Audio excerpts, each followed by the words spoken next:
Nontonnya jangan di skip-skip, jangan dipotong-potong pokoknya karena di dalam video ini bakalan ada banyak teori menarik dari gua. So, langsung aja.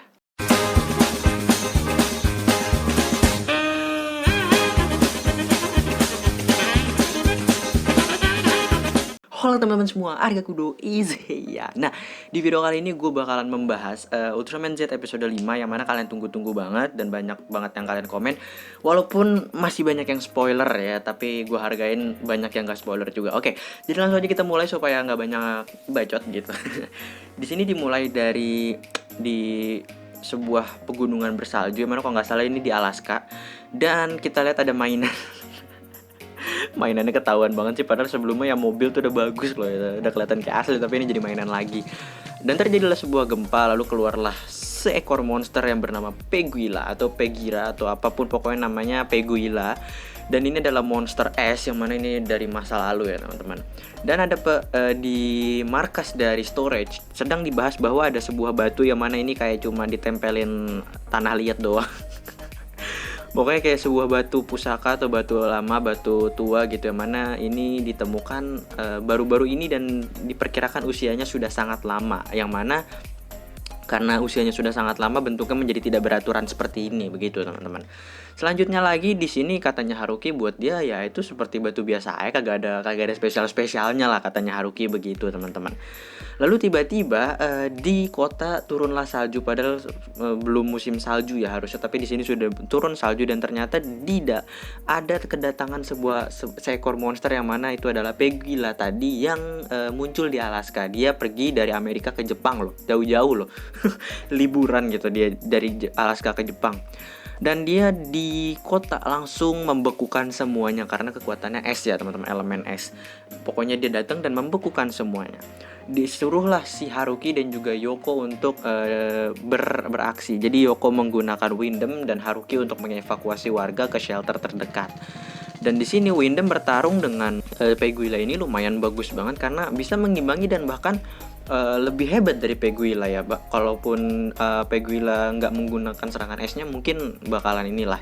Tapi setahu gue Windem ini ada serangan api gitu loh, harusnya menang gitu ya. Nah, lalu di sini dikatakan bahwa kenapa Peguila itu muncul padahal seharusnya dia tertidur dalam pokoknya hibernasi atau gimana di bawah pegunungan Alaska itu, dan kenapa dia tiba-tiba bangun. Dikaitkanlah sama benda pusaka atau batu yang tadi ditemukan, yang mana itu ternyata digunakan untuk menyegel, kita bilang menyegel si Peguila ini supaya nggak keluar dan supaya dia tetap tertidur. Makanya mungkin karena diambil batu pusakanya ini, Peguila pun bangkit kembali gitu. Sebenarnya mungkin itu ditaruh di situ untuk menjadi sebuah segel gitu. Nanti gue bakalan bahas tentang benda ini di terakhir kok, tenang aja. Gue pengen bahas episodenya dulu. Lalu Haruki pun dibilang sama Yuka bahwa dia si Peguila ini ingin menghancurkan batu pusaka tadi supaya nggak terjadi lagi, supaya Peguila nggak bisa disegel lagi. Jadi makanya dia pengen ngambil yang mana bendanya itu ada di salah satu universitas, yang mana universitasnya itu adalah shelter perlindungan untuk warga gitu. Jadi otomatis si Peguila ini bakal menuju ke tempat shelter gitu. Nah di sini pun Hebikura bilang, oke, lu tolong jaga storage, gue pengen ke lapangan, dia pengen keluar gitu ya. Mana sebelum dia belok dia sempat senyum sinis dulu. Gue nggak bisa nyontohin pokoknya gitu. Nah saat Hiroyuki lagi kan, saat Haruki pengen berubah menjadi Ultraman Z, muncullah juggler nih yang ditunggu-tunggu nih ya, muncullah juggler dan ngambil Z Riser-nya, yang mana langsung menghilang ya si juggler ini setelah mengambil Z Riser. Haruki akhirnya nggak bisa berubah. Dan Windem dikalahkan dengan serangan blizzard atau serangan musim dingin, pokoknya serangan es dari Peguila, yang mana akhirnya membuat Windem rusak dan si Yoko juga menjadi suhu tubuhnya turun banget, menjadi menggigil begitu teman-teman. Haruki di sini putus asa, dia bilang harusnya ada yang bisa gue lakukan sih, karena gue jangan hanya tergantung pada Ultraman Z gitu. Karena sebelum Yoko pingsan dia bilang ini gue nggak bakal menyerah sampai akhir, ini adalah tugas gue sebagai pelindung gitu. Akhirnya Haruki pun bangkit dan dia menggunakan Super Scavenger. Tapi sebelum menggunakan Scavenger, kita dialihkan ke scene dimana Juggler sedang seperti melakukan sebuah ritual kepada Z Riser ini, yang mana untuk membentuk sebuah Z Riser baru ya. Kita lihat di sini membuat Z Riser baru, yang mana akhirnya dia mendapatkan Dark Z Riser berwarna merah dan hitam, dimana masing-masing medalinya ada Z-Tone, ada Pandon, dan ada Maga Orochi. Begitu teman-teman. Nah, seperti yang gue bilang, Haruki bertarung menggunakan Scavenger, yang mana di sini kita lihat Scavenger lebih agility-nya lebih bagus gitu loh dibandingkan sebelumnya. Haruki bertarungnya bagus banget dengan Scavenger, walaupun akhirnya salah satu tanganan Scavenger pun dirusak sama Peguila, dan Haruki mencairkan si Windem yang membeku dengan roket yang ada di punggungnya supaya mencair esnya begitu, dan supaya menghangatkan si Yoko. Haruki pun keluar dari Scavenger dengan posisi tangan Scavenger seperti ini untuk udah auto aim dengan siap-siap kalau misalkan Peguila maju lagi ditembak dengan face-nya itu. Haruki menyelamatkan si Yoko dari Windem dan ditaruhlah di sebuah, pokoknya di pohon dan diselimutin. Ditinggallah si Yoko. Haruki tiba-tiba pengen ditembak nih sama Peguila, tapi dilindungin sama juggler. Nah, mungkin jugglernya ya karena ya karena mungkin Haruki si anak buahnya Hebikura ya. Nah, di sini dibalikin lah Z Riser sama juggler di sini.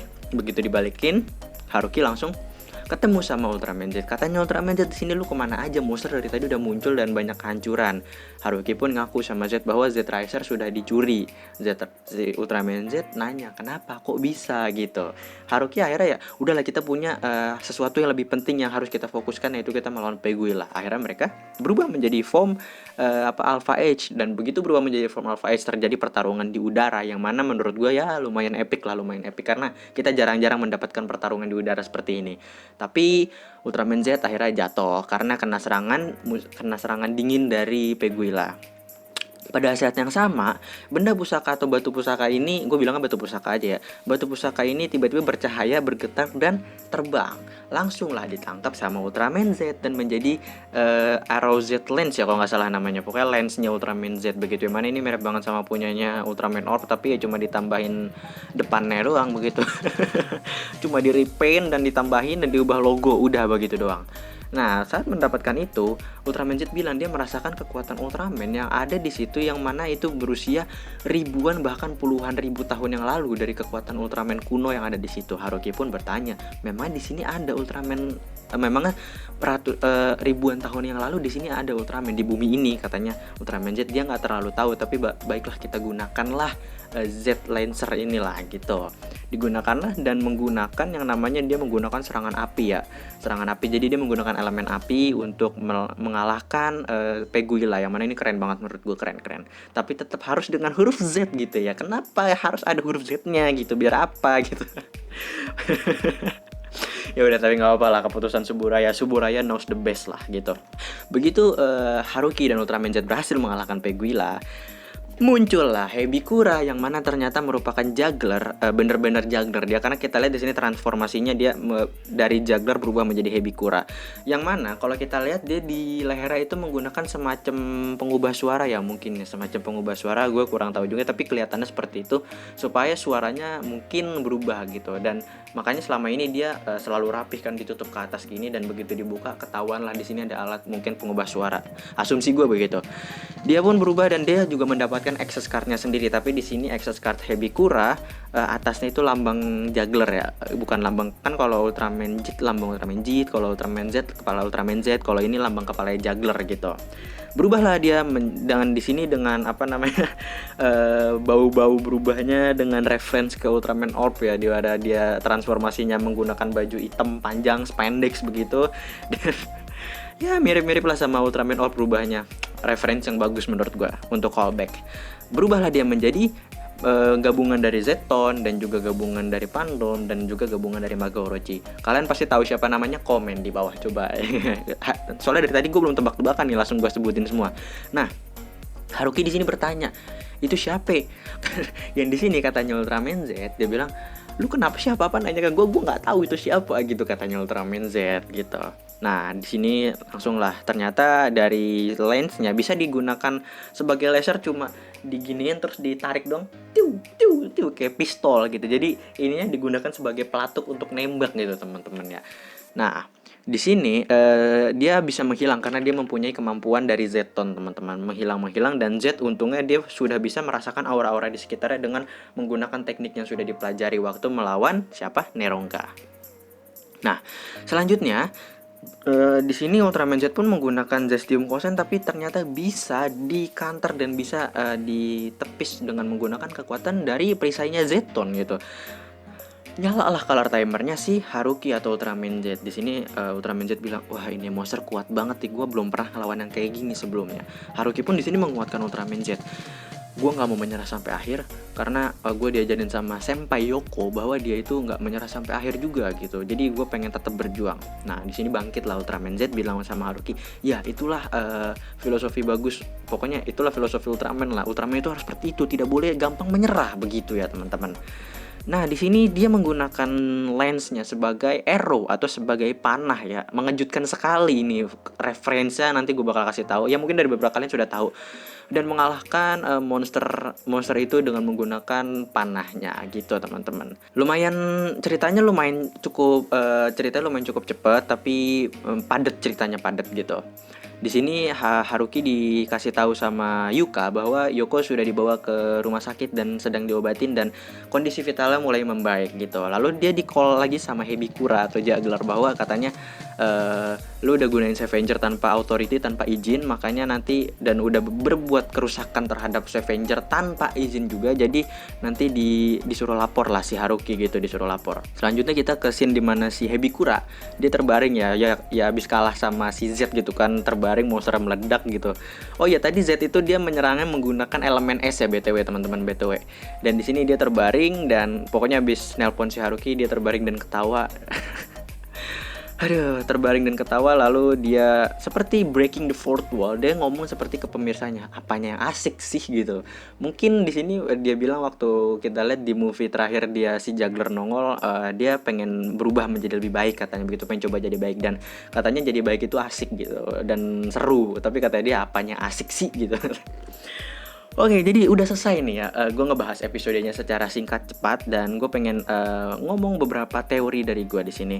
Dan mungkin dari beberapa kalian juga tahu ya bahwa katanya Z di sini ada Ultraman kuno yang menduduki bumi itu. Udah lama banget, ribuan tahun lalu. Dan mungkin di sini ada beberapa pendapat. Yang pertama mungkin Noah atau Ultraman Noah ya. Dan yang kedua adalah Ancient Giant atau Ancient atau Ultraman-nya yang teman-teman Ultraman 3 itulah, Ancient Giant. Kalian pasti tahu. Karena itu juga Ultraman kuno, teman-teman. Nah, ada dua kemungkinan, tapi kalau gua rasa Ancient Giant itu kurang kurang kuat ya, kurang kuat untuk, maksud gua kurang, pendapat gue dia kurang pantas lah untuk bisa nggak punya benda pusaka kayak gitu, karena mereka itu kan dulu perang antar etnis gitu kan akhirnya. Dan menurut gue kandidat paling kuat di sini ya mungkin Noah gitu, mungkin juga bukan, karena Noah itu sering banget dia ngasih barang-barang pusaka atau sekedar ngasih kekuatan. Contohnya ke Zero aja, Zero dia sampai dapat form Ultimate Zero, terus dia ngasih Baragi gitu kan. Dia juga ninggalin Stone of Baragi juga kan. Pokoknya Noah itu sering ninggalin benda-benda kayak gitulah. Dan pas di movie Revenge of Bell juga kan Noah jadi patung dan ditempelin semacam batu kecil gitu dan untuk men-unlock Baraginya gitu.